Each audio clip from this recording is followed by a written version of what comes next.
I was going to say good morning, but it's afternoon, evening. Everybody still awake? I'm going to pull this out, make the cameraman work because I'm tired of seeing people standing behind a podium. Is that good? How's everybody doing? Tell me you're alive. How's everybody doing? Okay, Richard got a bigger answer before, but I'll take it. He's more important than I am. Again, Jeff Zucker from ADVault. We're based in Dallas, Texas. Our service is called MyDirectives.com and MyDirectives Mobile, and we started in 2007. It's great to be here today. I've been a huge fan of John's and Myra's for years. They're legends in the industry. John told you a little bit about that history of moving through the 70s and the 80s and 90s and trying to change the debate. They wrote this fantastic report to Congress. I've resold my shoes 6 times walking the halls of Congress. I've never found anyone that read it. I've handed it to them and said, every answer to the problem is in this document. Would you please read it? Nobody has read it.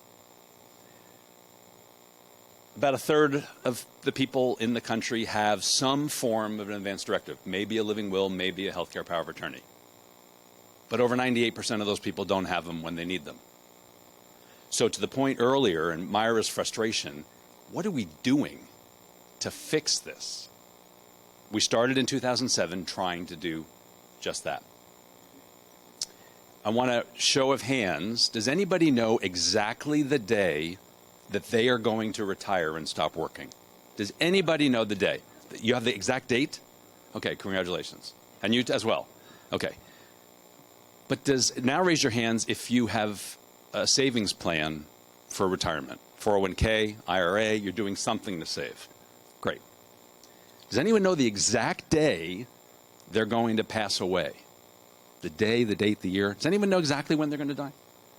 Raise your hand if you have life insurance. Okay, responsible people have decided to act responsibly. And the 2009 report to Congress said, let's get away from this legal document and let's start planning. We don't know when, but it's an important thing to do. Responsible adults start planning. So if let's see, I'm going to be the one to flip this, right?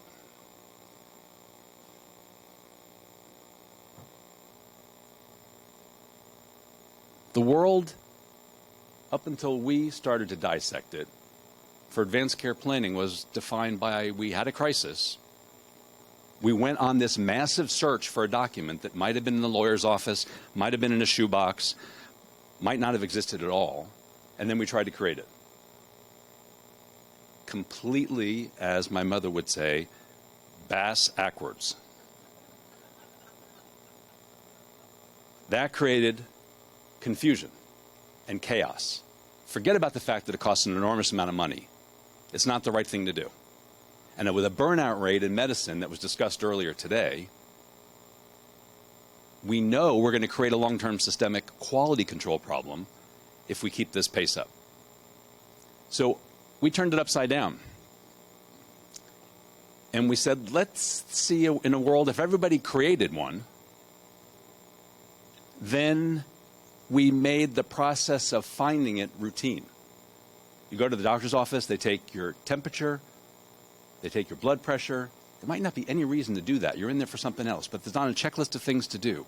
If we could automate the routine search for your advanced care plan, plug it right into the workflow of what a doctor does, right into the electronic health record, so that it automatically shows up. If we did that, then if one of us had a crisis, guess what? They'd find it. Now, we don't claim to be the solution for everybody, but we thought it was going to take a bold outside-the-box solution to change a massive problem. That if we continued to do the same thing, everyone knows that definition of insanity, right? We needed to do something different. Everybody told us we were crazy. We have an incredible panel of public policy experts, business experts, medical advisory experts that have helped us over the years since 2007. Every one of them told us on the first day we were nuts. But we're starting to see a change. If you did it this way, you'd actually give confidence to the consumer. You'd actually let them have confidence they could have a voice in their own care. because all of a sudden they know it could be found. And guess what? If it can be found, I'm going to take the time to create a better one. We procrastinate in society today. We don't create these things because none of us know where we're going to be, when it's going to happen. I might go to this hospital. I might go to that hospital. They might be on Epic. They might be on Cerner. Am I allowed to say Cerner? I'm in Kansas City. Okay. They might be on Cerner. How do I even know they're going to find it? So why bother creating it? So we created a system. We call it the cloud above the cloud. We ask people to go online, answer some questions. We stick it in the cloud above the cloud. You don't have to worry about the rest of it, but we make the effort to connect our cloud to every other cloud out there so that a hospital can find it if they need it. It's a bold idea, but as I said, you have to do bold things sometimes, even to see the needle move incrementally. And with the silver tsunami that was talked about earlier today, with the big tidal wave that's moving through society, like the baby boomers have done ever since they were born, this is not about death. This is about consumer behavioral economics. This generation has moved the economy all the way through its life cycle to change everything from the way we did disposable diapers, because there were so many baby boomers, through the way we did schooling, through the way we have built our economy, and now this next phase. So this is logical and normal. This is not meant to be rocket science. This is meant to be common sense. So in turning this upside down, we launched a site in 2012, very quietly. We're a little startup based in Dallas, Texas. We had no big marketing budget. We just put it out there. Series of questions. Let people go through the experience, and we monitored it and we watched it. We started to see patterns, a big heat map. People in Dallas had friends in Fort Worth. They had friends in Oklahoma City. We went from cities. We started to see people in 2 states, 5 states, 10 states, 30 states. Someone in Seattle had a friend in Vancouver. Someone in Vermont had a friend in Montreal. Montreal went to France. France went down to Haiti. Haiti went to Mexico. Mexico went to Peru. Peru went to Japan. We now have consumers in all 50 states and 34 countries. We still haven't bought a commercial on the Super Bowl. We still haven't run advertisements across the TV screen and the newspapers. We're tapping into people's stories. We're tapping into a desire for people to have their voice heard, and people sharing it with their peers has made it the start of a success. We have a lot more work to do. But let me tell you some of the things that we've learned since we went live. We asked people some questions. They're open-ended questions, and there's some closed-ended questions. You can do it by typing it. You can take your cell phone out and attach a video message instead. We call that the most unselfish selfie. Take your phone. Instead of the random comments that we tend to do selfies on today and post them to social media websites or whatever, say something to your loved ones about what's important to you. It's much easier for the doctor to respect my wish to have my next door neighbor be my healthcare agent and not my wife if there's a video message there that says, "Hey, honey, I love you. But I'm asking him because I'm afraid you might be in the accident with me and you won't be any good. Or you can be too emotional and not make the right decision. But I love you anyway." So my words give my wife comfort. By the way, my wife is one of my healthcare agents. But it gives her comfort. It gives empowerment to the neighbor that I'm asking to be the healthcare agent. But really importantly, and I'm talking to clinicians and people in the healthcare system, it gives you permission to listen to the healthcare agent and not think that there's a massive dysfunctional situation going on. Our questions are not long. Some of them are optional and some of them are required. Some people have been through our site in as quickly as 3 minutes. Some people, unlike the reference John made earlier, most people get through somewhere between 28 and 34 minutes.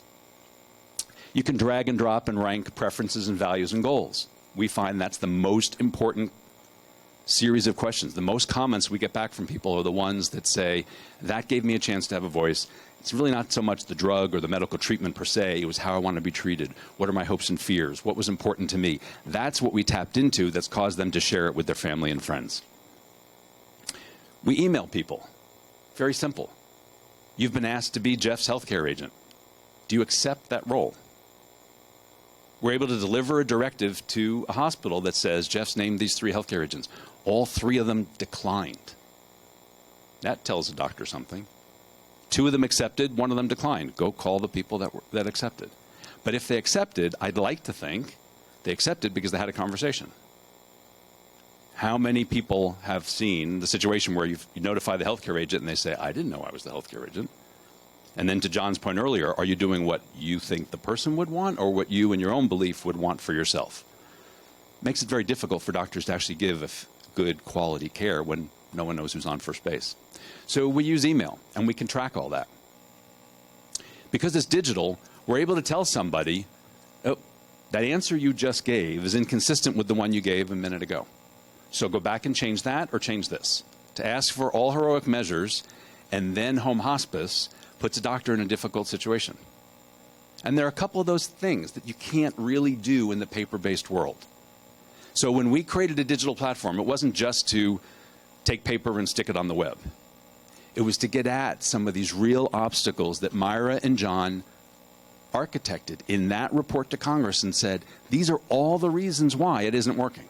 The first living will was in 1969 in California. You'd think as a society we've advanced further and faster than that, but we haven't. But now we have to, because the healthcare system can't handle the onslaught that's coming through. And when there's a breakdown like that, it's going to handle it through rationed care or some very big social chaos, or we'd like to think it would handle it by consumers getting empowered, making their voices known, having confidence their voice can be found, and doctors not necessarily having burn out, but burn in. I want to be in that emergency room. I'm not now dealing with, one doctor told me, I went to medical school and I dealt with cadavers, and I finally got into practice, and guess what? I don't know anything about this person. I don't know their name. I don't know their hopes and fears, their preferences and values. I might as well be dealing with a cadaver again. But then they said they got one of our directives, and they said, I finally know something about this person. I'm able to deliver better care. I want to be a part of that. I want to give you some statistics that we've learned just looking at the people that have used our system so far.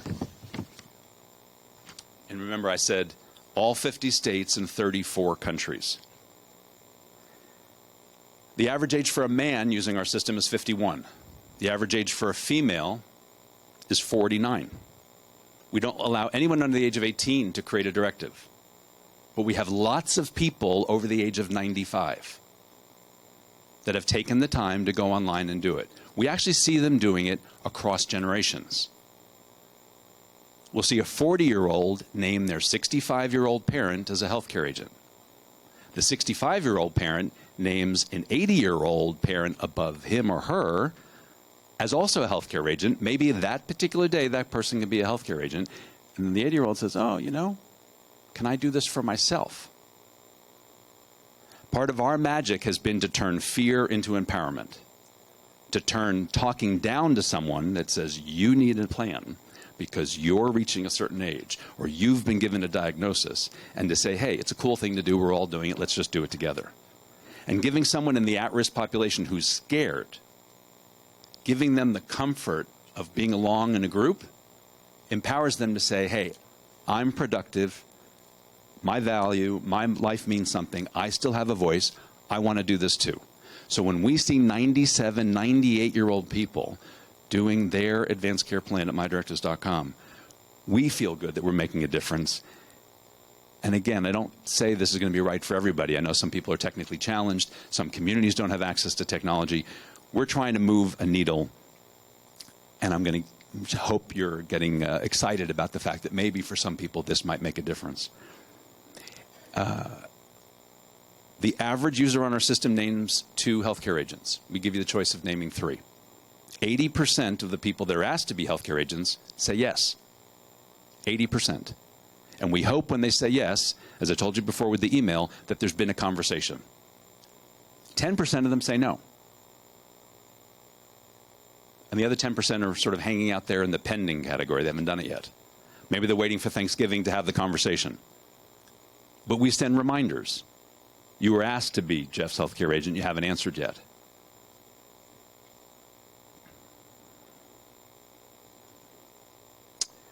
We let people attach a POLST or a MOLST form if they want. We're now the world's largest database of POLST and MOLST forms. It's not something we're really focused on, but if you have one, we think it should move through transitions of care like your advanced care plan.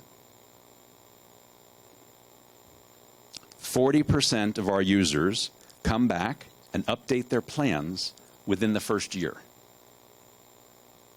We send you a reminder at least once a year. We let you set the clock. Remind me on my birthday, remind me every quarter. But by default, we'll send you a reminder on the anniversary date that you created the plan.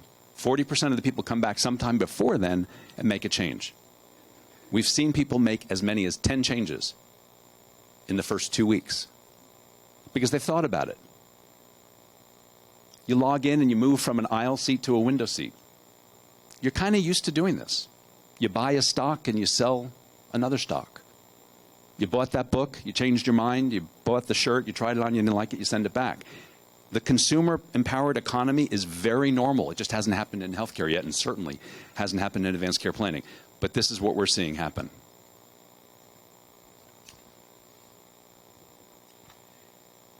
Part of the magic is to give the consumer confidence that their voice can actually be heard, which means it can be found.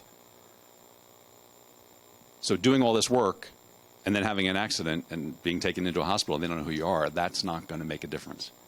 So interoperability and integration is key. It's not something we want the consumers to deal with. We do that. The heavy technical lift of connecting to Epic or Cerner or Allscripts or Meditech, to moving through hospitals where radiology can't even talk to oncology. And there are lots of excuses. There are lots of obstacles. We're focused on one thing at ADVault, and that's making sure your voice can get heard. And we make sure Congress understands that your voice can be heard. And when we get to the Q&A, and I'm going to go quickly here because I know we're running out of time, but when we get to the Q&A, you can ask me about Uber, and if you're still awake, you can ask me about Viagra. And that's just a tease to get you to, I'll tell you the rest of those stories. But we're solving the interoperability problem. And don't let anyone tell you it can't be done, because it can. 4 months ago, we went live with a client and about 49 hospitals. We moved well over 500,000 people through our system. These are patient records from the hospitals. If they already had a directive on our system, we sent the link to it right back into that hospital. So the next time that person came in, they wouldn't have to ask for it. It would be right there. And it would actually say what version it was. So if they'd updated it, we'd have the most recent version. Anyone that didn't have a plan on our system got an email. You just presented today at the hospital. We use MyDirectives to find your voice. Your voice wasn't found. Click here to create one. Or if you did it under a different email address, click here and we'll link it. People have multiple email addresses. That's how we identify people. The entire ACA and all the meaningful use rules are so forcing hospital systems to get at consumer engagement. All this money has been spent on patient portals. Everyone seen a patient portal? Does anyone actually use them? Right? The engagement rates started out being very aggressive, very lofty. Meaningful use stage 3 says you have to get one person to satisfy patient engagement. On those unsolicited emails that we're doing, we're getting 10% click-through engagement on the first email. 10% of the people getting an email they've never heard of from a company they've never heard of, and they've just gone into the hospital and their voice wasn't found, 10% of those people are actually starting the process of doing their own directive. Again, that's not 100. We've got a long way to go. But we're able to tap into getting people's voices heard by giving them confidence that can be found. Interoperability, integration, it's the key to it. You're not going to take the time to create a good plan if you don't believe it can be found. And don't let anybody at one of these big legacy companies out there tell you it's going to cost hundreds of millions of dollars to make it work. It can work. And I'm going to go back. The answer to that is Uber, and I'll tell you that when we get to the Q&A. I'm going to give you a use case, and the lawyers tell me I have to read this very carefully.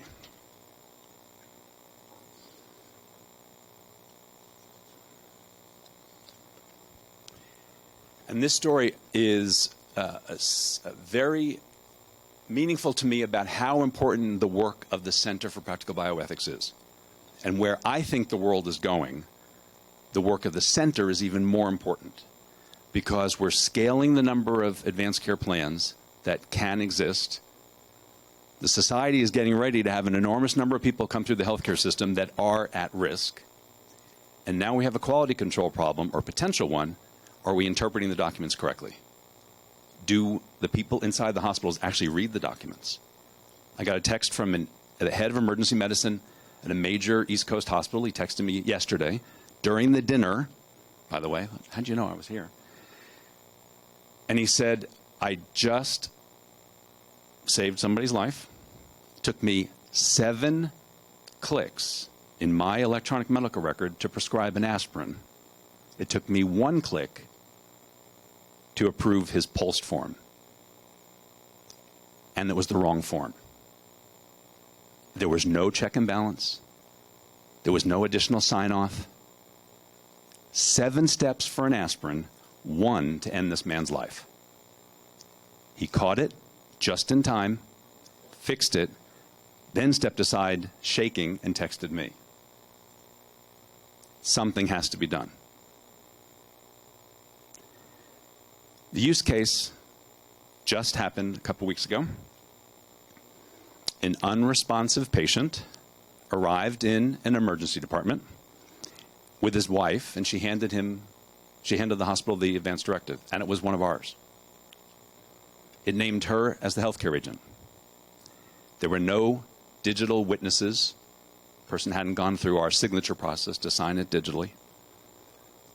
Person hadn't added any personal contacts. These are the friends and family that I want contacted. No physicians. This is my primary care physician. I have an oncologist. This is my cardiologist.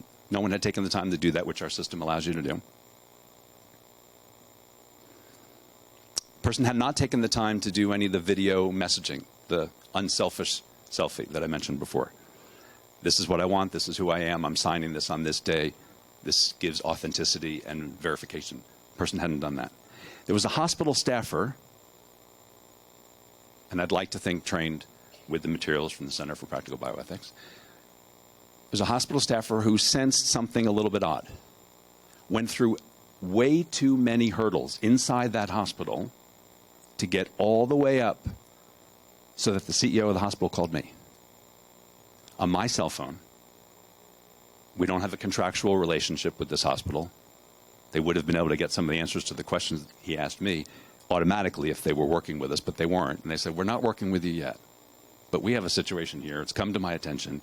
Can you please look into this particular advanced care plan and tell me what you see?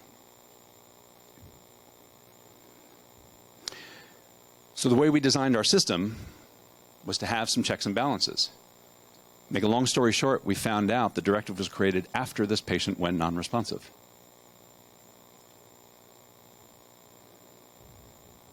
When the staff confronted the wife, she confessed. Turns out she wasn't the wife. Somehow she'd become the 100% beneficiary on a life insurance policy the day before as well. Our platform is not going to solve bad people doing bad things. They're just those people in society. But digital footprints are incredibly important. If the person had taken the time with the video messaging, no one in the family would doubt, was Dad in their right mind when they did that? If they'd taken the time to add the video messaging and signed it with witnesses, we'd have confidence that the healthcare agent had replied to the email and said, oh yeah, I knew he did it, so I replied to the email. We talked about it. The confusion, the tension would all go away. I did a TED Talk a couple months ago. We used some real-life stories in that talk, and encourage anyone that wants to hear more about it to go look at that out on TED. But the fact is, we heard earlier this morning, our moral construct became a technical one. And I truly believe we can now use technology to take us right back where we should have been in the first place. Back into that conversation, back with the confidence that we know what people want, back to a place where we can live with confidence, our voices can be heard, and back to a place where none of us have the anguish and the guilt that we didn't do the right thing because we didn't know what anyone wanted. I'm going to end there.